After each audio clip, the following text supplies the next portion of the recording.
Saudi അറേബ്യയുടെ civilian ആണവോർജ്ജ പദ്ധതിക്കായി uranium സമ്പുഷ്ടീകരണ ശേഷി നൽകാൻ സാധ്യതയുള്ള നിർണായക ആണവ സഹകരണ കരാറിന് അമേരിക്കൻ പ്രസിഡന്റ് ഡൊണാൾഡ് ട്രംപ് അംഗീകാരം നൽകിയിരിക്കുകയാണ്. വിഷയത്തിൽ ഔദ്യോഗിക പ്രഖ്യാപനം ഉണ്ടായിട്ടില്ല എങ്കിലും നടപടികളെക്കുറിച്ച് അറിവുള്ള 2 ഉദ്യോഗസ്ഥരെ ഉദ്ധരിച്ച് ഒരു മാധ്യമമാണ് ഈ വാർത്ത പുറത്തുവിട്ടത്. പരിശോധിക്കാം വിശദമായി. നമസ്കാരം, ഞാൻ ആരതി. സൗദിയിൽ യുറേനിയം സമ്പുഷ്ടീകരണ കേന്ദ്രം.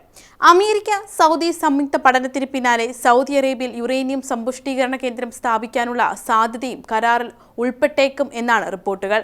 എന്നാൽ കരാർ അമേരിക്കൻ കോൺഗ്രസിന്റെ അംഗീകാരത്തിനായി സമർപ്പിക്കേണ്ടതുണ്ട്. സൗദിക്ക് സ്വന്തം യുറേനിയം സമ്പുഷ്ടീകരണ ശേഷി അനുവദിക്കുന്നത് ആണവായുധ വ്യാപനത്തിനും മേഖലയിലെ ആയുധ മത്സരത്തിനും വഴിവെക്കുമെന്ന ആശങ്ക ചില നിയമനിർമ്മാതാക്കൾ പ്രകടിപ്പിക്കുന്നതിനാൽ കോൺഗ്രസിൽ ശക്തമായ ചർച്ചയ്ക്ക് സാധ്യതയുണ്ട്. അന്താരാഷ്ട്ര ആണവോർജ്ജ ഏജൻസി അധിക പ്രോട്ടോകോൾ ഇല്ലെന്ന് റിപ്പോർട്ട്. സൗദി അറേബ്യ അന്താരാഷ്ട്ര ആണവോർജ്ജ ഏജൻസിയുടെ അംഗരാജ്യമാണ്. സമാധാനപരമായ ആണവ പദ്ധതികൾക്ക് പിന്തുണ നൽകുന്നതിനൊപ്പം രഹസ്യ ആണവായുധ പദ്ധതികൾ ഇല്ലെന്ന് ഉറപ്പാക്കാൻ പരിശോധനകളും IAEA നടത്തുന്നുണ്ട്. എന്നാൽ പുതിയ കരാറിൽ IAEAയുടെ അധിക പ്രോട്ടോകോൾ ഉൾപ്പെടാൻ സാധ്യതയില്ലെന്നാണ് റിപ്പോർട്ട്. ഈ പ്രോട്ടോകോൾ ഉണ്ടായാൽ കൂടുതൽ കർശനമായ പരിശോധനയും നിരീക്ഷണവും ഉറപ്പാക്കാനാകും. അമേരിക്കയും ഇസ്രയേലും ഇറാനെതിരെ നടത്തുന്ന ആക്രമണങ്ങളുടെ പശ്ചാത്തലത്തിൽ കൂടിയാണ് പുതിയ നീക്കം.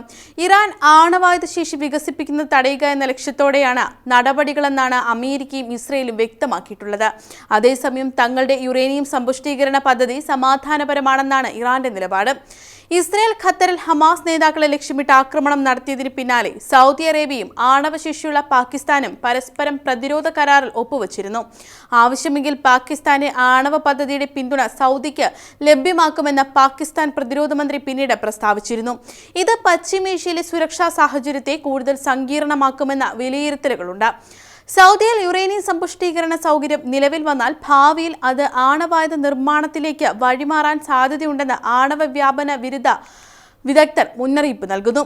ഇറാൻ ആണവ ബോംബ് സ്വന്തമാക്കിയാൽ സൗദിയും സമാനമായ മാർഗം സ്വീകരിക്കാമെന്ന് കിരീടാവകാശി മുഹമ്മദ് ബിൻ സൽമാൻ മുൻപ് സൂചിപ്പിച്ചിട്ടുണ്ടെന്നതും ഈ ആശങ്ക വർദ്ധിപ്പിക്കുന്ന ഘടകമാണ്.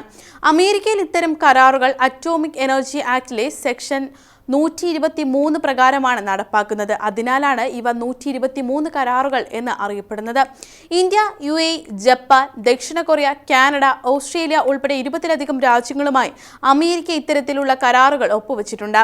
പ്രസിഡന്റ് ഡൊണാൾഡ് ട്രംപ് അംഗീകരിച്ച പുതിയ കരാർ പല നിരീക്ഷകരുടെയും പ്രതീക്ഷകളെക്കാൾ മുന്നോട്ട് പോകുന്നതാണെന്ന് റിപ്പോർട്ടുകൾ പറയുന്നു. പതിറ്റാണ്ടുകളോളം നീളുന്ന ഈ കരാറിലൂടെ സൗദിയുടെ സിവിലിയൻ ആണവ അടിസ്ഥാന സൗകര്യ വികസനത്തിൽ അമേരിക്കൻ കമ്പനികൾക്ക് പ്രധാന പങ്ക് ലഭിക്കും. ഇതിന്റെ മൂല്യം 10,000 കോടി ഡോളർ ആകാമെന്നാണ് വിലയിരുത്തൽ. കൂടാതെ സംയുക്ത സാങ്കേതിക പഠനങ്ങൾ അനുകൂലമാണെങ്കിൽ അമേരിക്കയുടെ പിന്തുണയോടെ സൗദിയിൽ യുറേനിയം സമ്പുഷ്ടീകരണ കേന്ദ്രം സ്ഥാപിക്കാനുള്ള സാധ്യതയും കരാർ തുറന്നിടുന്നു. UAE പോലുള്ള രാജ്യങ്ങൾ അമേരിക്കയുമായുള്ള ആണവ സഹകരണത്തിന് പകരമായി സ്വന്തം രാജ്യത്ത് യുറേനിയം സമ്പുഷ്ടീകരണവും ഉപയോഗിച്ച ഇന്ധനത്തിന്റെ പുനഃസംസ്കരണവും സ്വമേധയാ ഉപേക്ഷിച്ചിരുന്നു. എന്നാൽ ആണവായുധ വ്യാപന നിരോധന ഉടമ്പടി പ്രകാരം മറ്റ് രാജ്യങ്ങൾക്ക് ലഭിക്കുന്ന അവകാശങ്ങൾ തങ്ങൾക്കും ലഭിക്കണമെന്നാണ് സൗദിയുടെ നിലപാട്. സൗദിക്ക് ആണവോർജ്ജം എന്തിന്?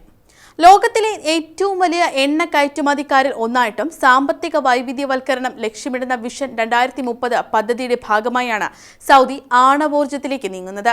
നഗരവൽക്കരണം, വ്യാവസായിക വികസനം, കടൽ വെള്ള ശുദ്ധീകരണ പദ്ധതികൾ, കൃത്രിമ ബുദ്ധി, ഡാറ്റാ സെന്ററുകൾ എന്നിവയുടെ വ്യാപനത്തോടെ രാജ്യത്തെ വൈദ്യുതി ആവശ്യം വർദ്ധിച്ചു വരികയാണ്.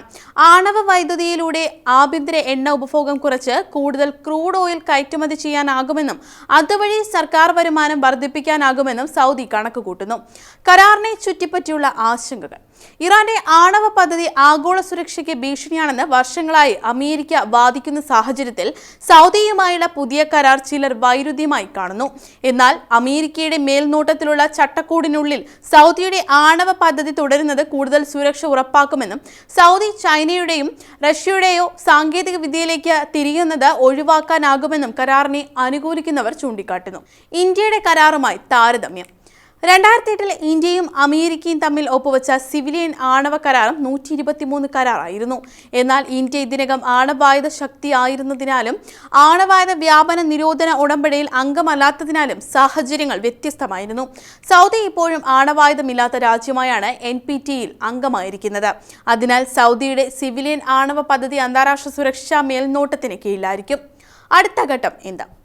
കരാർ ഇനി അമേരിക്കൻ കോൺഗ്രസിന്റെ പരിഗണനയ്ക്കായി സമർപ്പിക്കും. പശ്ചിമേഷ്യയിലെ ആണവായുധ വ്യാപന സാധ്യത ചൂണ്ടിക്കാട്ടി ചില നിയമനിർമ്മാതാക്കൾ എതിർപ്പ് ഉയർത്താൻ സാധ്യതയുണ്ട്. എന്നാൽ നിലവിലെ കരാർ സൗദി ആണവായുധ രാജ്യമാക്കുന്നില്ല. അതേസമയം അമേരിക്കയുടെ സമീപകാല ആണവ നയത്തിലെ ഏറ്റവും വലിയ മാറ്റങ്ങളിൽ ഒന്നായാണ് ഈ കരാർ വിലയിരുത്തപ്പെടുന്നത്. സൗദിയുമായുള്ള തന്ത്രപ്രധാന ബന്ധം കൂടുതൽ ശക്തമാക്കുന്നതിനൊപ്പം തന്നെ വൻ സാമ്പത്തിക അവസരങ്ങൾ അമേരിക്കൻ കമ്പനികൾക്ക് തുറക്കുകയും സൗദിയുടെ ആണവ പദ്ധതിയെ അമേരിക്കയുടെ മേൽനോട്ടത്തിനുള്ളിൽ നിലനിർത്തുകയുമാണ് കരാറിന്റെ പ്രധാന ലക്ഷ്യമെന്നതും എടുത്തു പറയേണ്ടതാണ്.